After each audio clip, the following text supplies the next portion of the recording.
RFI. Quand je m'habille.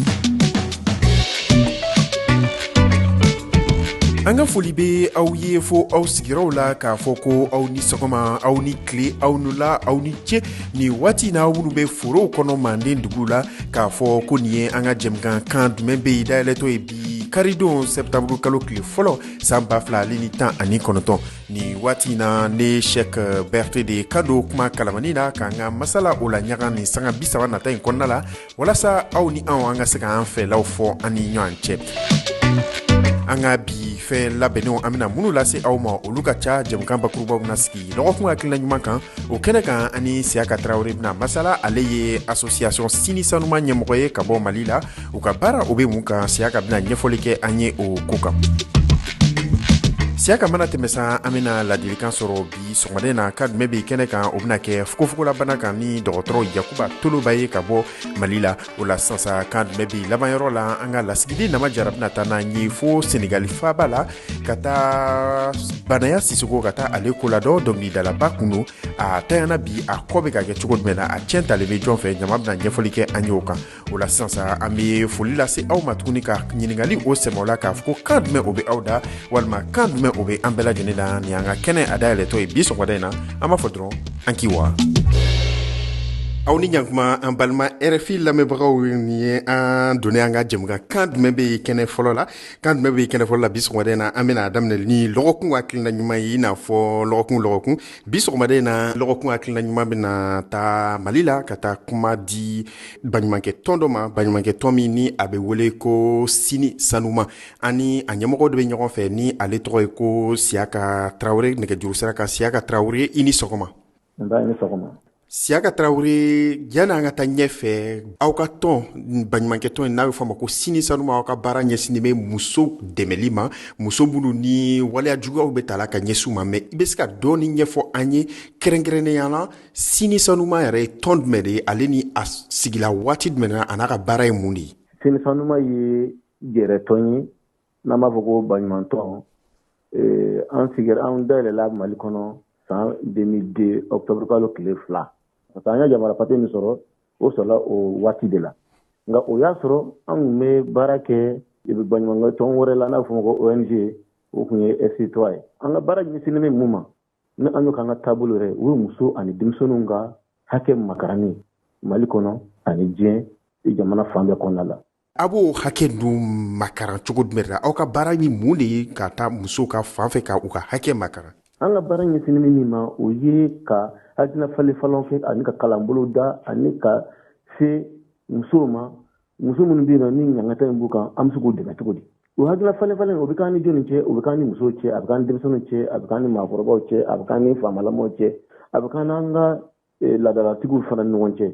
walasa k'a ɲɛfɔ u ɲɛna u bɛ min dɔn a la an bɛ min dɔn a la k'u lafaamuya ka fɔ kɔlɔlɔ min bɛ musow kan bi kɔlɔlɔ min bɛ denmisɛnninw kan bi ni o bɛ kɛ sababu ye ka dankari u ka jɛnnatigɛ la u bɛ se k'a faamu cogo min na. Lɔgɔkun hakilila ɲuman. Halisa an b'aw hakili jigin k'a fɔ ko ani mɔgɔ min bɛ ɲɔgɔn fɛ o de ye Siyaka Tarawele ale ye baɲumankɛ tɔn ni a bɛ fɔ o ma ko Sini Sanuma Mali la ale ye o ɲɛmɔgɔ ye Siyaka Tarawele aw ka baara ninnu a y'a ɲɛsin musow ka hakɛw kɛrɛnkɛrɛnli ma ni baɲumankɛ tɔn in bilali sen kan a kun waati de sera wa barisa aw kun bolo tɔn tɛ Mali la min bɛ musow dɛmɛ wa. A waati y'a sɔrɔ tɔn bɛ Mali la min musow dɛmɛ an yɛrɛ y'a sɔrɔ dɔw yɛrɛ bɛ nin baara in fana kɛ fana nka an ka dunataw o kun tɛ kelen dɔn ka sababu kɛ mun ye waati min na an bɛ nin baara in daminɛ min ka di an ye o de ye sariya ka taa min tun ye sariya ko ta n'i y'a misaliya ta i b'a ye k'a fɔ muso ka nɛgɛkɔrɔsigi ye a waati mɔgɔ mɔgɔ ni kun da magara sariya ko kuma la a bɛ i n'a fɔ i magara fanga ka joli la a bɛ i n'a fɔ i magara an ka laadalamɔgɔw ka joli la a bɛ i n'a fɔ i magara an ka diinɛmɔgɔw ka joli la ka sababu kɛ a bɛɛ lajɛlen hakili la k'a fɔ ko muso ka nɛgɛkɔrɔsigi a waati la a ka kan. Siyaka Tarawele n y'a jate aw ka baara in kɔnɔna la kuma caman fana aw bɛ taa kuma di dugutigiw ma ale ni dugu mɔgɔbaw wa ko kɛnɛw mana cɛ fana kɛlɛw cɛ waati la aw bɛ dɔnkiliw da aw bɛ dɔn kɛ wa an bɛ kɛnɛ min kan fana ni o ye kan bɛɛ bɛ kɛnɛ ye ni kɛnɛ kan fana an komi an sinfinw de ka kɛnɛ don an denmisɛnninw ka kɛnɛ don ale ni an bɛ ɲɔgɔn bilasira an bɛ a ɲini i fɛ ka ɲini an lamɛnbagaw bɛɛ fɛ an ka taa dɔɔni lamɛn dɔnkili dɔ kan dɔnkili min dalen bɛ Afɛl Bokum fɛ n'a b'a fɔ o kɔnɔ ko Tinki Hiri an ka dɔɔni lamɛn o kan n'an bolo la an bɛna an ka masala tɔ o lase an lamɛnbagaw ma ni ye Afɛl Bokum kan ye a ka dɔnkili min kɔnɔ a b'a fɔ o kɔnɔ ko Tinki Hiri Afɛl Bokum an bɛ foli kɛ a yɛrɛ ye depuis kabiri a sigiyɔrɔ la sisan sa halisa an b'a hakili jigin k'a fɔ ko bi hakilina ɲuman kɛnɛ kan lɔgɔkun hakilina ɲuman kɛnɛ kan ni mɔgɔ min bɛ ɲɔgɔn fɛ ale de tɔgɔ ye ko Siyaka Traoré ka bɔ Mali la Siyaka Traoré ye baɲumankɛ tɔn sini sanuma o ɲɛmɔgɔ ye ale ye Mali kɔnɔna la Siyaka Traoré mina ɲininkali min sɛmɛ i la sisan i ko aw ka tɔn nin a y'a sigi tɔn baden tun bɛ yen fana min bɛ nin baara kelen nin kɛ nka bi a y'a ka tɔn in sigi a yiriwala i bɛ se ka ɲɛfɔli k'an ye tɔn in nana ni a ye tɔn in sera ka mun de kɛlɛ kɛrɛnkɛrɛnnenya na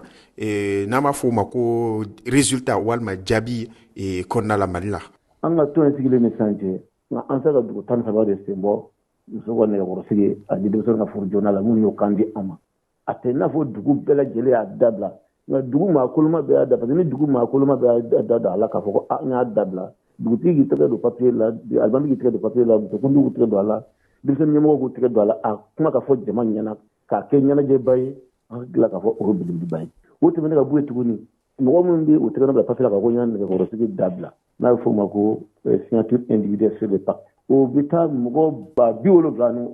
mɔgɔ 80 na bi o papier b'an bolo yan n'u tɛgɛ don a la o tɛmɛnen ka bɔ yen tuguni an y'a lajɛrɛli se ka se jamana mɔgɔ min ni mɔgɔ min ma n'a sera radio ko sira ye n'a sera télévision ko sira ye n'a kɛra k'a fɔ an bɛ taa baro falen kɛ dugu kɔnɔna la ani kalan sira ni kalan boloda ekɔliso kɔnɔna la ani dɔgɔtɔrɔso kɔnɔna la n'an ye deguna an ye mɔgɔ min sɔrɔ o kɔnɔ bi o se mɔgɔ miliyɔn na an y'a ye ko jaabiw ka ca u bolo wa hali fana a sera ka muso 150 ɲɔgɔn minnu tun bɛ bolokoli kɛ walasa olu ka bolokoli dabila a sera ko olu hakiliw falen walasa olu ka bolokoli dabila an ye o faamuya nka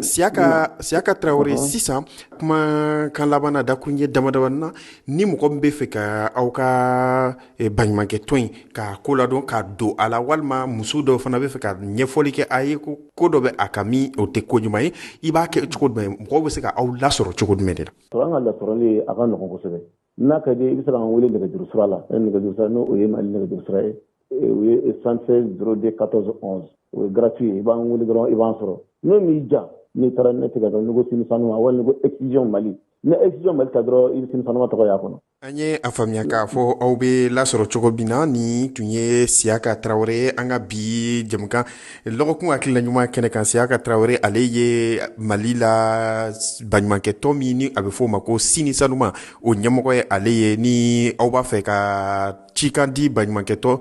nin ma walima ka don a la k'aw bolo fara u bolo ka walasa bɛɛ lajɛlen ka se ka dankari kɛ musow ka walijuga min bɛ ka taga ɲɛsin musow ma aw bɛ se ka weleli kɛ ka Siyaka ninnu lasɔrɔ nɛgɛjuru sira kan min ye 00223 76 02 14 11 n bɛ segin a kan 00223 76 02 14 11 Siyaka an b'a fɔ ko i ni ce i ka ɲɛfɔli la an ye bi sɔgɔmada in na lɔgɔkun hakilina ɲuman kɛnɛ kan.